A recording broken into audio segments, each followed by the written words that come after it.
கோவில் கட்டி முடித்ததும் ஐயப்பனுக்கு எந்த வகையிலான விக்கிரகம் அமைப்பது என்ற கேள்வி எழுந்தது. அப்போது பரசுராமரே எடுத்து வந்த சாஸ்தாவின் சிற்பமான 2 கால்களையும் குத்திட்டு இணைத்து யோக பட்டத்துடன் பந்தனம் செய்த வண்ணம் தத்துவமசி எனும் சின்முத்திரையுடன் கூடிய பகவானின் திருவுருவமே ஏற்றது என்பதை ஆண்டவன் கட்டளைப்படி மகர சங்கராந்தி தினமான தை மாத பிறப்பு நன்னாளில் கிருஷ்ணபட்சம் பஞ்சமி திதி உத்திர நட்சத்திரத்துடன் கூடிய சுபதினத்தில் பரசுராமர் தர்மசாஸ்தாவை பிரதிஷ்டை செய்தார்.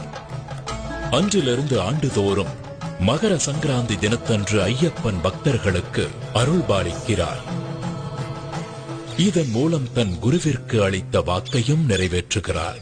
என்னை சரணடைந்தவர்கள் நற்கதி அடைவார்கள் என்பதை வலியுறுத்தும் விதமாக வலது கையை வலது முழங்கால் மீது தாங்கி அபயஹஸ்தமாக அருள் வழங்குகிறார் ஐயப்பன்.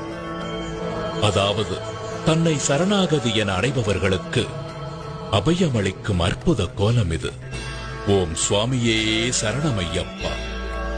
சுவாமி சரணமையப்பா, சரணமையப்பா சுவாமி.